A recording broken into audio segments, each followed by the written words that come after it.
This year's GI Film Festival San Diego takes place May 6th through 8th and is sponsored by Creative Forces Community Engagement Grants, part of the National Endowment for the Arts Creative Forces Initiative in partnership with Mid-America Arts Alliance. Festival details at gifilmfestivalsd.org.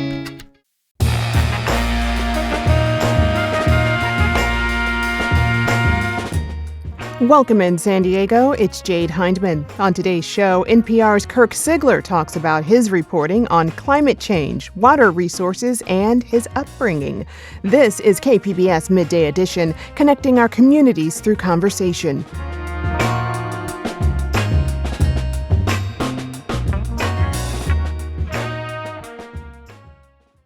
Here on Midday, we occasionally get the chance to speak with some of the national public radio voices you often hear on KPBS. And today I'm happy to be speaking with Kirk Siegler. He is a national correspondent for NPR, where his coverage focuses on America's western states and the impacts of climate change. You may have heard him report on stories about California wildfires, the financial pressures facing American farmers, water scarcity, and much more. Kirk Siegler, welcome to you. Glad to have you here on Midday. Thank you. My bio makes me sound pretty busy. Well, you are. It's not imagined.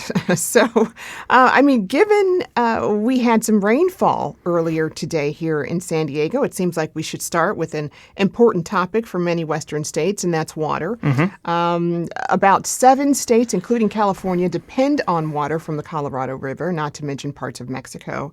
But the amount of water there is dwindling from the impacts of climate change. Break down the situation there right now.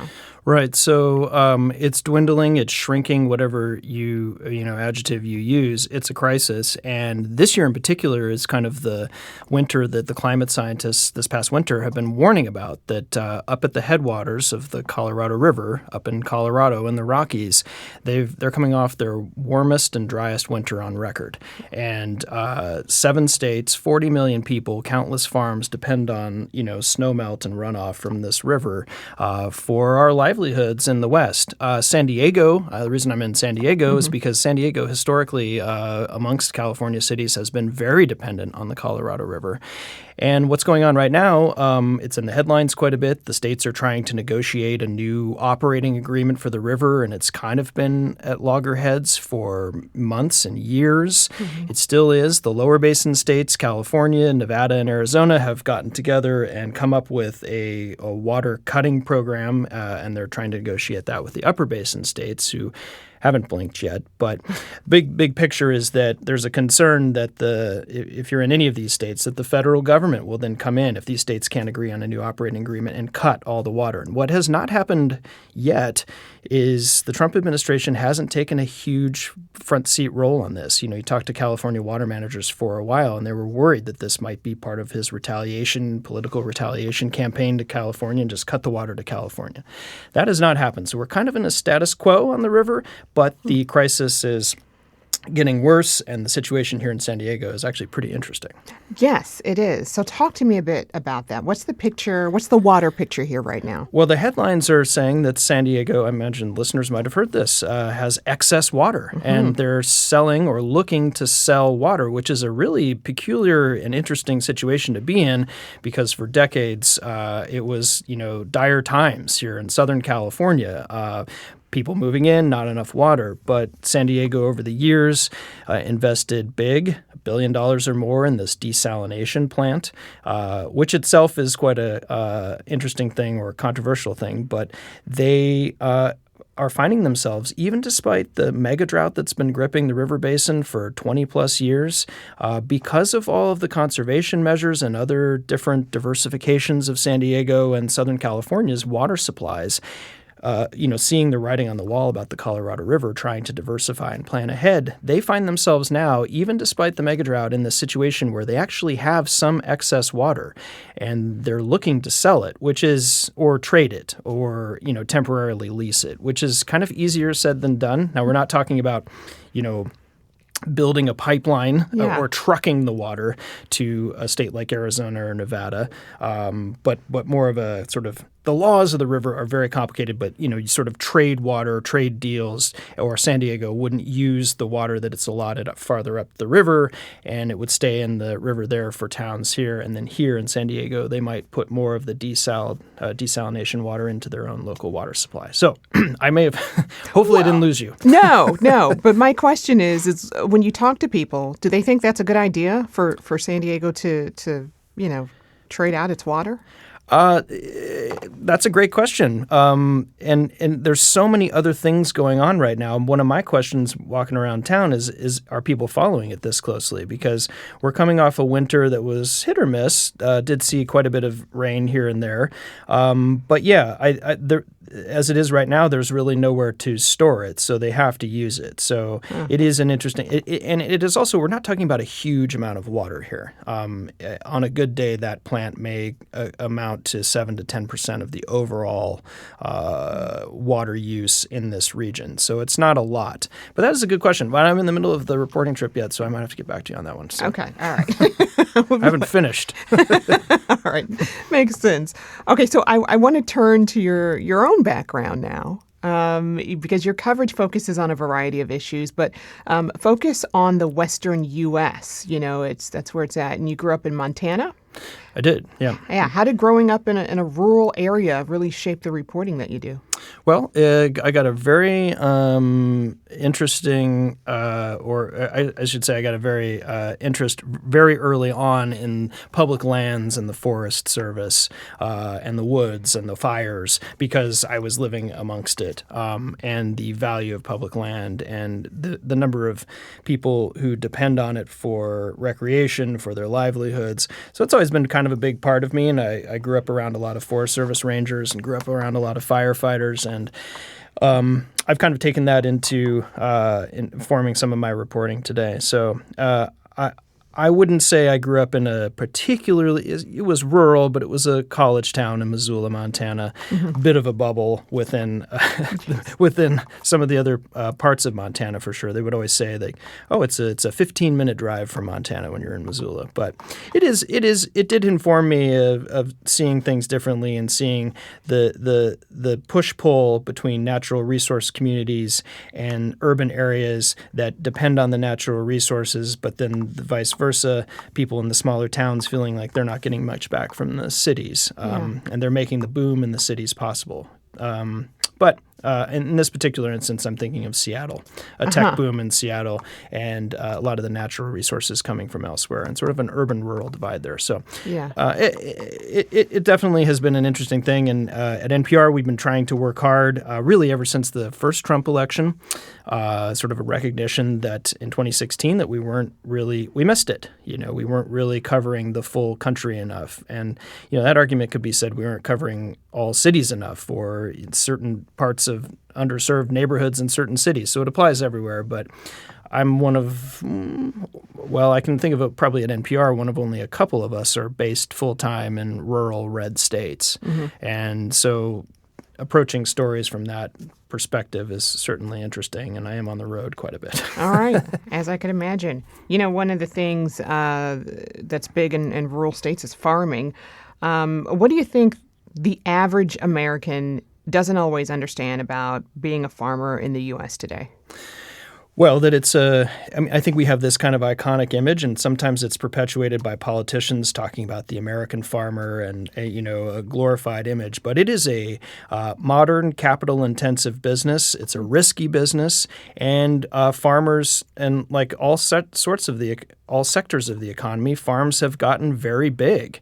In fact, you've been sort of told over the years to get big to be able to survive, and we don't meet a lot of, like out on the beat, I don't meet a lot of quote-unquote family farmers, just like at this point we probably don't meet a lot of small business owners, just in small places that haven't been kind of swallowed up. So I think much like the Western U.S., there are a lot of misconceptions and stereotypes about the West we could go into for quite a while. But there are also a lot of stereotypes about farmers and in the heartland and what they're growing. Here in California, we grow a lot of food that you and I actually eat. But the bulk of the American farm economy is row crop farms. Row crop. What is that? Soybeans, corn for animal feed and for biofuels and other uses.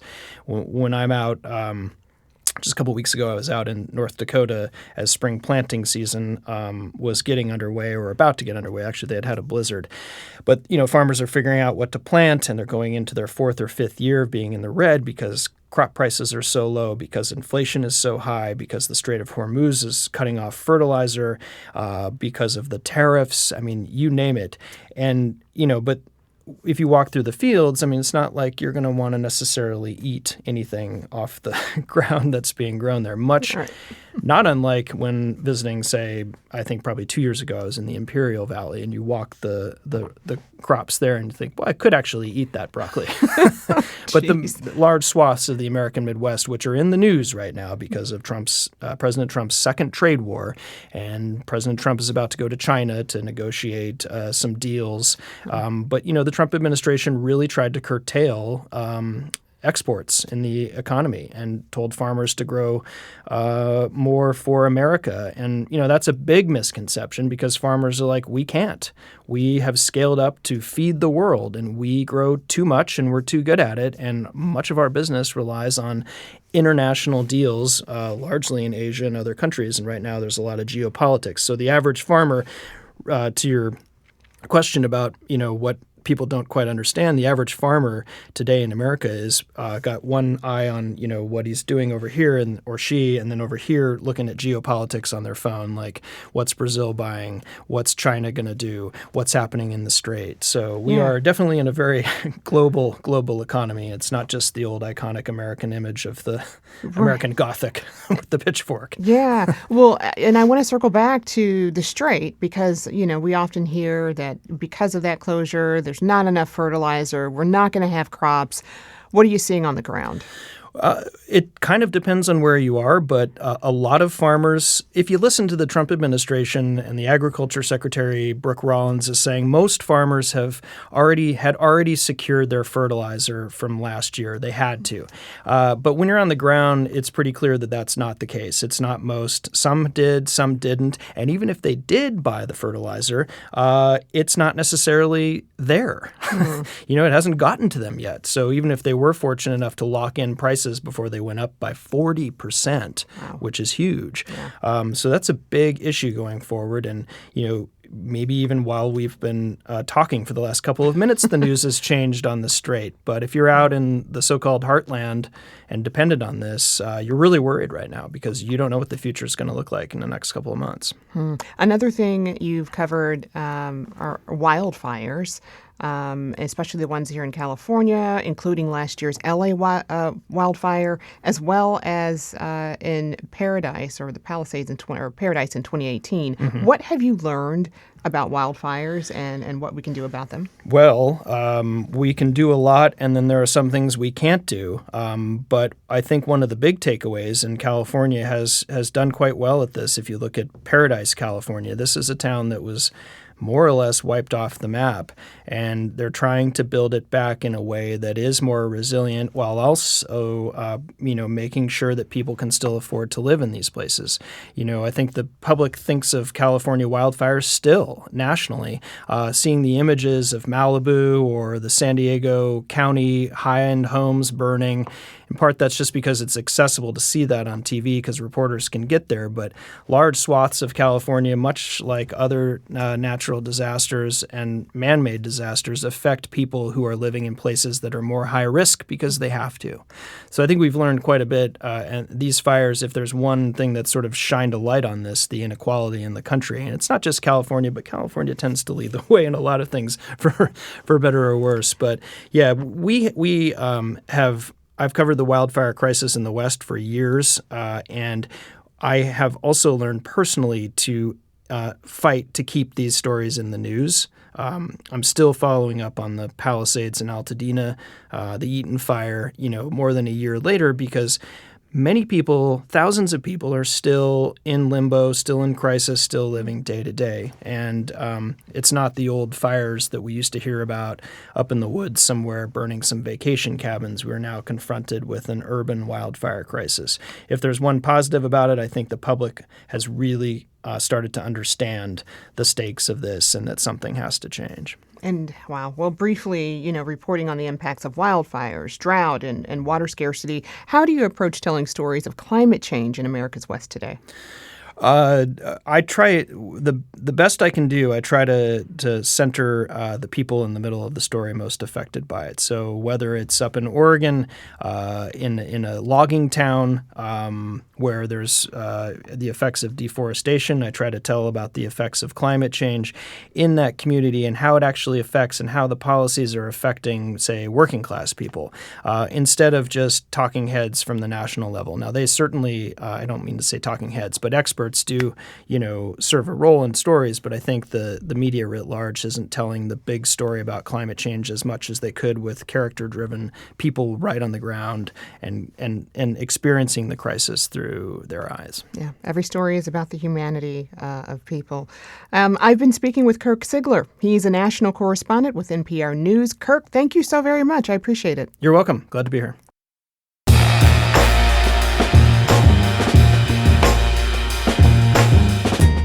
That's our show for today. I'm your host, Jade Hindman. Thanks for tuning in to Midday Edition. Be sure to have a great day on purpose, everyone.